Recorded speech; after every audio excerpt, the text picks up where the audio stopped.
सदियों से तुमसे प्यार है, आज भी है और कल भी रहेगा। मैंने सुना आपका गाना। श्री संजय सिंह दोनों ही कह रहे हैं एक दूसरे को।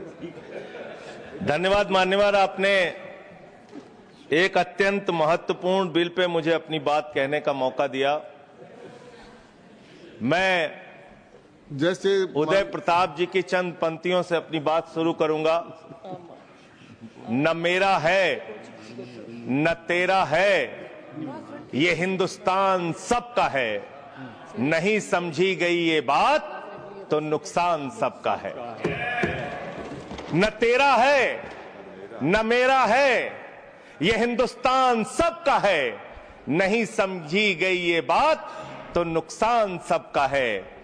जो आकर मिल गई इसमें वो दिखलाई नहीं देती, जो नदियां मिल गई इसमें वो दिखलाई नहीं देती। महासागर बनाने में मगर एहसान सबका है।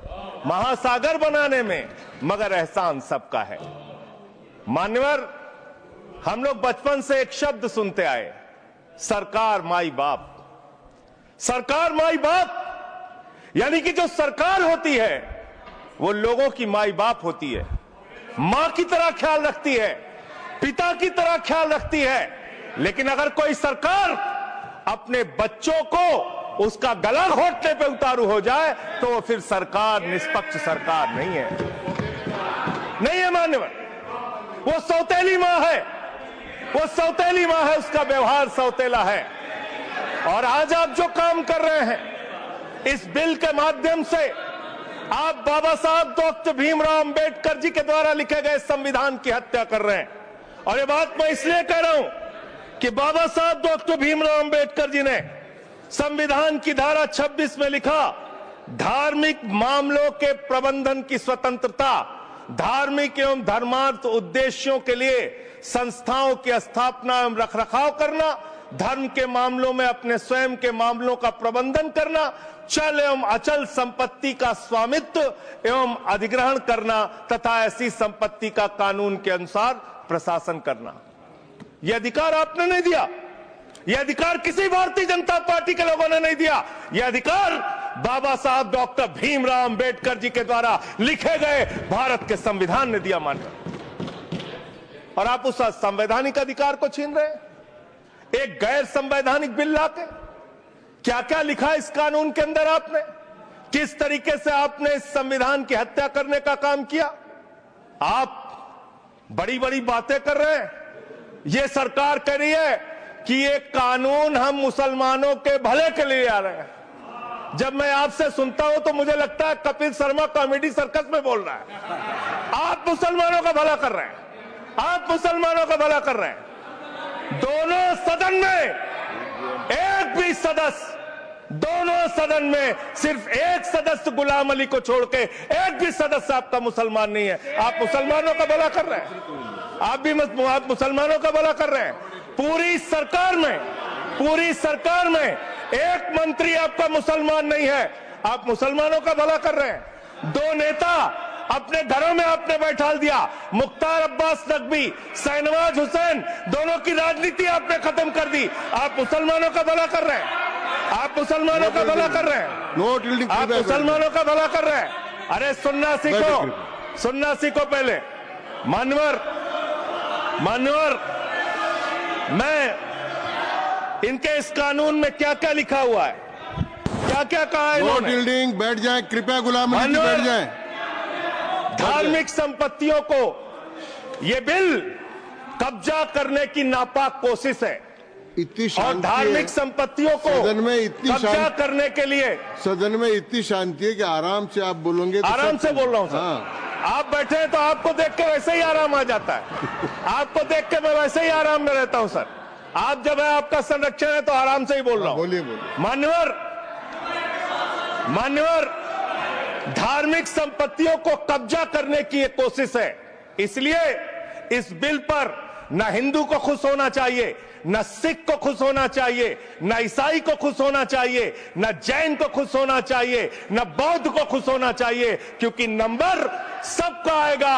और आज वक्फ की संपत्तियां कब्जा करके आप अपने दोस्तों को देंगे, कल गुरुद्वारे की संपत्तियां कब्जा करके आप अपने दोस्तों को देंगे, फिर चर्चों की संपत्तियां कब्जा करके आप अपने दोस्तों को देंगे, फिर बौद्धों की संपत्तियां कब्जा करके आप अपने दोस्तों को देंगे, फिर जैनों की संपत्तियां कब्जा करके आप अपने दोस्तों को देंगे, फिर मंदिरों की जमीनें कब्जा करके आप अपने दोस्तों को देंगे। आप तो वो लोग हैं जिन्होंने प्रभु श्री राम के मंदिर में भी घोटाला किया। मान्यवर, प्रभु श्री राम के मंदिर के जमीन में घोटाला किया।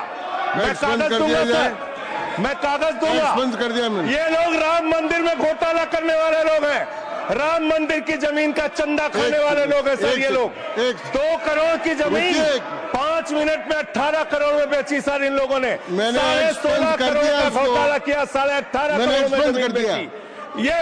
ये राम मंदिर में घोटाला करने वाले लोग हैं सर। मान्यवर, अरे प्रभु श्री राम के नाम का पैसा खाते हो तुम लोग। अरे बैठ जाओ, राम मंदिर का पैसा खाते हो। अरे राम मंदिर में घोटाला करते हो, बैठो। अरे राम मंदिर का चंदा खाते हो। अरे चंदा चोरो बैठो, चंदा चोरो बैठो, चंदा चोरो बैठो, बैठो चंदा चोरो, चंदा चोरो बैठ जाओ। चंदा चोर हो तुम लोग चंदा चोरो, चंदा चोरो तुम लोग, चंदा चोरो, चंदा चोरो, चंदा चोरो बैठो। 1 मिनट को प्लीज। चंदा चोरो बैठो। सभापति महोदय, Shri Gajendra Singh ji. Sir I am not yielding sir, I am not yielding. सदस्य ने चंदा चोरी किया इन्होंने सर, राम का पैसा खाया करने वाले प्रभु श्री राम का पैसा खाया सर इन्होंने। राम मंदिर का विषय, राम मंदिर में चंदा चोरी किया इन्होंने। चंदा चोर है सर ये लोग। इन्होंने प्रभु श्री राम का चंदा खाया। कृपया बैठ जाए। चंदा चोरी किया सर। कृपया बैठ जाए। राम मंदिर के संबंध में सर राम मंदिर के संबंध में कहे गए सभी शब्दों को मैं कार्रवाई से निकाल रहा हूं, कार्रवाई से निकाल दिए। 2 करोड़ की जमीन 18.5 करोड़ में खरीदी इन लोगों ने। 2 करोड़ की जमीन अयोध्या में 18.5 करोड़ में खरीदी। मान्यवर, कृपया मान्यवर, मेरा टाइम बचाया जाए सर। मान्यवर, टाइम पॉज कीजिए सर, टाइम पॉज कीजिए, बैठाइए इनको। Point of order allow sir. I am not yielding sir. Point of order Bhupendra Yadav, please sit down.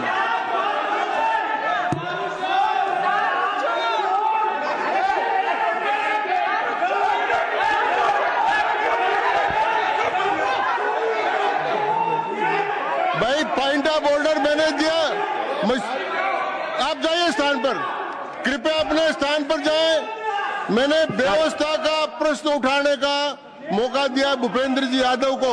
आप सब लोग अपने स्थान पर जाएं, कृपया अपने स्थान पर चले जाएं, कृपया अपने स्थान पर जाएं, सबको चोर बना, कृपया बैठे। चोरी में जेल दे रहे हैं। मैंने भूपेंद्र जी, कृपया बैठ जाए, कृपया।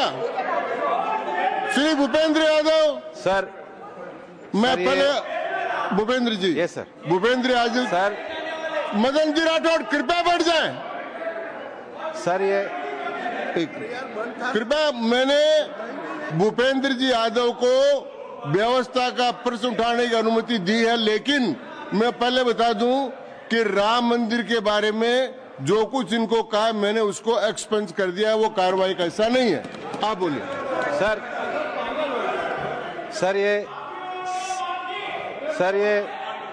सर ये सदन का उच्च सदन है। रूल में बता देता हूं, रूल 238 और 240। आप 238 और 240, 238 and 240, you read it sir. There are sir 2 rules है, 238, 240। मेरे को बुक की जरूरत नहीं है। हाउ टू स्पीक ये 238 है सर। 240 बड़ा इंपॉर्टेंट है जी सर। कोई भी सदस्य अगर इररिलेवेंट बोलता है, अगर तो ये चेयर की पावर है कि उस सदस्य को रोक सकते हैं। जो विषय डिबेट से जुड़ा हुआ नहीं है, जो विषय सदन से जुड़ा हुआ नहीं है, इररिलेवेंट विषय को आपको रोकने का अधिकार है। जो सदस्य संजय सिंह जी बोल रहे थे वो इररिलेवेंट है। तीसरा एक और विषय सर, 238 में बोलने के बाद जो असंसदीय शब्द है, किसी भी पार्टी के बारे में, किसी के बारे में जो असंसदीय शब्द है वो बोले गए हैं तो उसकी भर्त्सना भी हाउस पूरी तरीके से करता है और उसको हटाता है। माननीय बस सुनो। हाँ, Tiruchi Shiva, Sir, I also stand on the. Please I am allowing Mr. Tiruchi Shiva. I also stand on the same rule, sir. 238 and 240. You didn't quote 238. You remember 240, but 238 you are well versed, I know, but you are not quoted. Nothing refer, only the rule number. Yes, yes. Refer to any matter of fact on which a judicial decision is pending. No. Make a personal charge against a member. No. Please. What is? Please. Kindly listen. Hello, please. I'm on a point of order. I'm on a point of order. I'm on a point of order. Point of order आपने allow किया है। What is that? Point of order आपने allow किया है। Rule 240. बैठ जाए। Sir, सुन ले एक बार। sir. मैं निर्णय मुझे करना, आप तो सुन तो लें। आप बैठे। Mr. Vice Chairman, only 240. 240 which is मैंने quoted, दोनों say- 238, Sir, sir. 240 दोनों देख लिए। Please, sir. हाँ। Rule 240 says, the chairman, after having called the attention of the council to the conduct of a member who persists in irrelevance or in tedious repetition, you didn't call, sir. Whether it is irrelevance or repetition has to be decided by the chair. So, the chairman, आप सुनो ना भाई, please. hello, please. I am speaking to the chair. Please तो I am speaking to the chair. इधर देखिए ना। Sir, it is leaving, we leave it to your discretion and Yes. decision, sir. Yes. And not it is repetition or irrelevance can be decided by any other member, sir. Only you, sir. Okay, thank you. मैंने श्री भूपेंद्र जी यादव ने 240 में ये और है कि अगर कोई दूसरा सदस्य भी किसी सदस्य के इरिलेवेंट डिबेट को सपोर्ट करता है तो उसको भी डिबार करना चाहिए, आपको शिवा को भी करना चाहिए। अब एक सेकंड, मेरी व्यवस्था यह है कि 238, 240 के अंतर्गत मैंने ऑलरेडी जो असंसदीय शब्द थे वो और राम मंदिर के बारे में, क्योंकि ये विधेयक की परव्यू में नहीं आता है, इसलिए मैंने राम मंदिर के बारे में इनके लगाए गए इलेक्शन और असंसदीय शब्दों को कार्रवाई से निकाल दिया। धन्यवाद। मान्यवर, आपने कहा कि इससे आप पिछड़े मुसलमानों का भला करने जा रहे हैं। सुनने में बहुत अच्छा लगता है कि आप पिछड़े मुसलमानों का भला करने जा रहे हैं। आपने इसमें कहा कि आप महिलाओं का भला करने जा रहे हैं। सुनने में बहुत अच्छा लगता है कि आप महिलाओं का भला करने जा रहे हैं, लेकिन ये सरकार, और यहां पे इस समय मंत्री जी नहीं है, मैं उनसे पूछना चाहता हूं, आप देश को और सदन को गलत जानकारी क्यों दे रहे हैं? माननीय 2013 के वक्फ बिल में जो भारतीय जनता पार्टी की सहमति और सहयोग से पास हुआ, उसमें भी महिलाओं के लिए आरक्षण था। मना कर दीजिए कि नहीं था, मना करिए कि हम गलत बोल रहे हैं। माननीय मंत्री जी ने कहा 1 करोड़ सुझाव आया। मैं आपसे पूछना चाहता हूं, कितने करोड़ ईमेल आए, कितने करोड़ पत्र आए, कितने करोड़ सुझाव आए? पूरे देश को जानकारी दीजिए, और मैं आपको दावे के साथ कह सकता हूं, जब पूरा सच सामने आएगा तो देश को पता चलेगा कितने लोग इस बिल के विरोध में थे, कितने लोग इस बिल के समर्थन में थे। मैं जेपीसी का सदस्य था मनवर, मैं कह रहा हूं आपसे लाइए। और आप पिछड़े मुसलमानों का भला करना चाहते हैं? मैं आपसे हाथ जोड़कर निवेदन करता हूं, विनती करता हूं, और हमारे जो मित्र उधर भी हैं, अगर आप मेरी बात से सहमत हैं तो समर्थन करना। समाज में छुआछूत को, बीमारी को मिटाने के लिए चलिए उठाते हैं कदम, और अगले सत्र में एक बिल लेके आइए। जितने भी हिंदुओं की कमेटियां हैं, ट्रस्ट है, बोर्ड है, उन सारे ट्रस्ट और कमेटियों में 80% आरक्षण दलित, आदिवासी और पिछड़े हिंदुओं को दीजिए। मैं समर्थन करूंगा आपका, माला पहनाऊंगा आपको। आप पिछड़ों का भला करने की बात करते हैं, आप दलितों का भला करने की बात करते हैं। आपकी मातृ संस्था आरएसएस 100 साल तक आपने एक भी दलित, पिछड़ा और आदिवासी, एक भी महिला को आज तक आरएसएस का प्रमुख नहीं बनाया। आप दलितों और पिछड़ों और आदिवासियों की आरएसएस के बारे में भला करने की बात करते कर हैं। दीजिए। माननीय, इस बिल में क्या लिखा है? आप जो भी बातें इस विधेयक के अलावा बोलेंगे, उन सब को मैं एक्सप्लेन सर, ये करूंगा। क्या उसमें सत्य नहीं है? क्या ये सच नहीं है? सर मेरा टाइम रोका जाए। और सर बिल के बारे में बात करते हैं माननीय मंत्री जी ने कहा आज आप इस बिल को पास कर रहे हैं, आज आपका सीना चौड़ा हो रहा है, आपको लग रहा है एक धर्म के अधिकार को आप छीन रहे हैं। नहीं, कल को आप सभी धर्मों की धार्मिक संपत्तियां छीन के आप अपने दोस्तों का देने का काम करेंगे। मैं फिर इसको दोहरा रहा हूं और फिर इसको कह रहा हूं कि आप ये करेंगे, धार्मिक संपत्तियों के कब्जा करने का काम करेंगे। और किसी गलतफहमी में मत रहिए, आपको लोकसभा के चुनाव में मात्र 36% वोट मिला है। इस देश की 64% आबादी आज भी आपके खिलाफ है, आज भी आपके खिलाफ खड़ी है। किसी गलतफहमी में मत रहिए। बड़ी बड़ी सत्ता उखड़ गई और चली गई। मान्यवर, आपने इसमें लिखा बिल के अंदर कि वक्फ कमेटी के अंदर गैर मुसलमान इसका सदस्य बन सकता है। आप क्या गुरुद्वारा कमेटी के अंदर गैर सिख को मेंबर बना सकते हैं? क्या ईसाई कमेटी के अंदर गैर ईसाई को सदस्य बना सकते हैं? क्या बौद्धों की कमेटी के अंदर गैर बौद्ध को, क्या जैनों की कमेटी के अंदर गैर जैन को आप मेंबर बना सकते हैं? और इतना ही नहीं, क्या आप हिंदुओं के ट्रस्ट में, मंदिर के ट्रस्ट में आप क्या गैर हिंदू को मेंबर बना सकते हैं? नहीं बना सकते, नहीं बना सकते। आप एक झूठ फैला रहे हैं देश भर में, देश भर में झूठ फैला रहे हैं। आप कह रहे हैं ये मैं पढ़ रहा हूं राम मंदिर का, सर, राम मंदिर ट्रस्ट। झूठ शब्द असंसदीय है, जो असंसदीय शब्द है उनको निकाल दीजिए। सत्य से परे, सत्य से परे।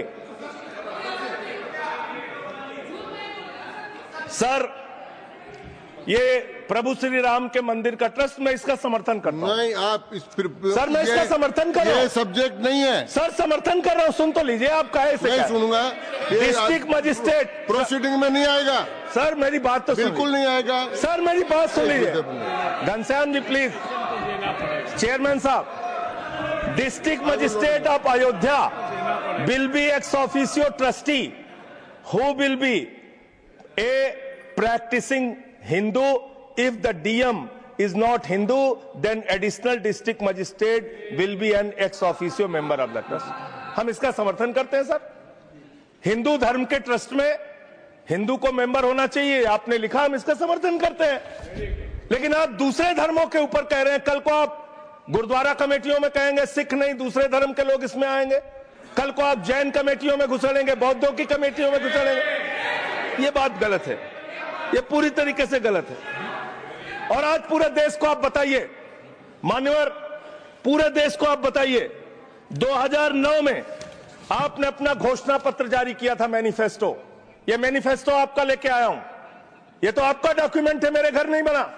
इस मैनिफेस्टो में लिखा है इन्होंने कि 2009 के मैनिफेस्टो में लिखा है कि वक्फ की जमीनों पर जो अवैध कब्जे हुए हैं, के.आर. रहमान की कमेटी की रिपोर्ट के हिसाब से हम मुस्लिम धर्म गुरुओं के साथ बातचीत करके उसको खाली कराने का काम करेंगे।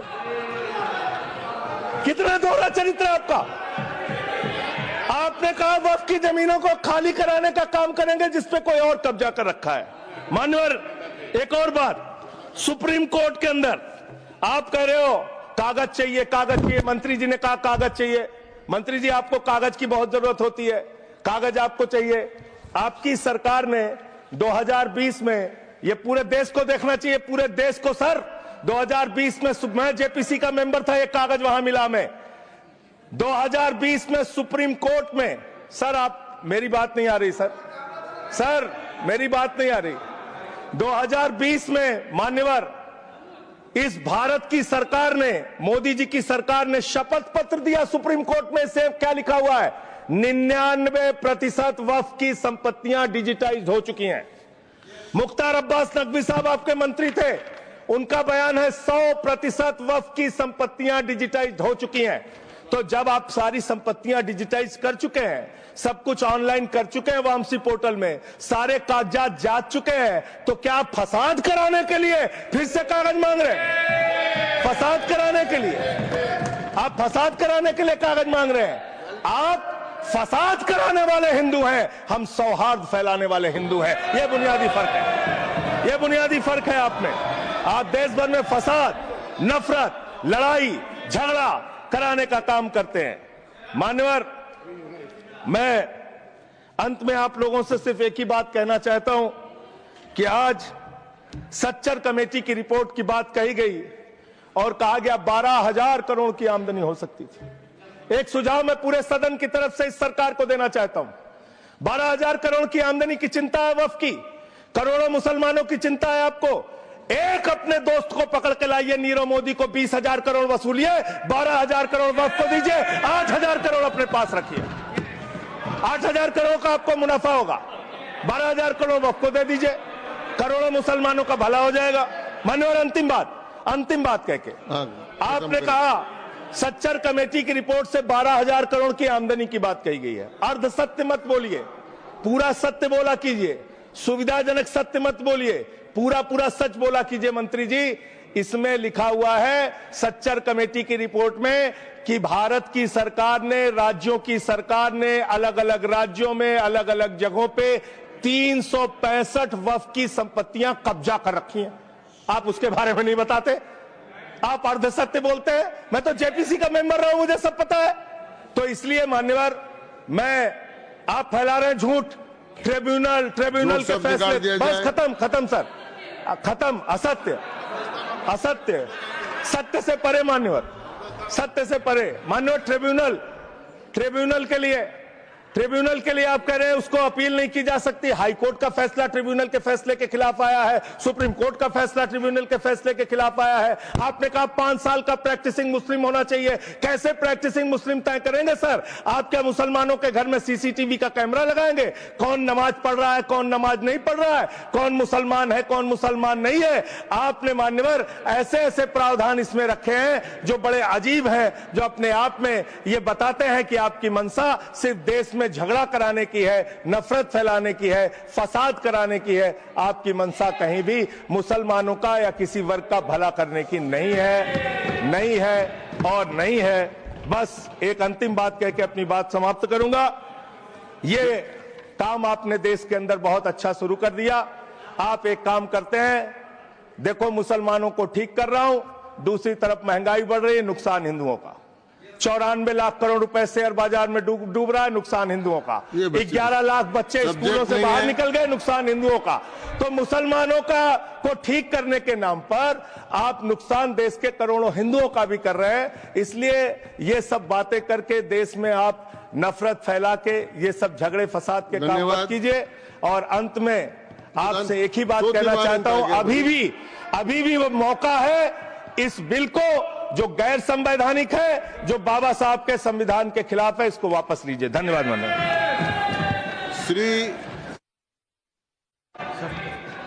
दूंगा ही। संजय सिंह जी को मैं जवाब देना चाहता हूं, सबको जवाब देंगे, लेकिन समस्या ये है, माननीय मंत्री जी को हस्तक्षेप करने का अधिकार है। जब मैं when I reply to everybody please, मैं सबको जवाब दूंगा। मैं सिर्फ इतना ही कह रहा हूं कि संजय सिंह इतना तर्कहीन बात करते हैं, जवाब देने के लिए जगह भी नहीं है। वो पॉइंटलेस बात करता है, बिल से संबंधित नहीं, इधर उधर का बात करता है। पॉइंट में बात कीजिए, मैं जवाब दूंगा बाद में। श्री येरम वेंकट सुब्बा रेड्डी।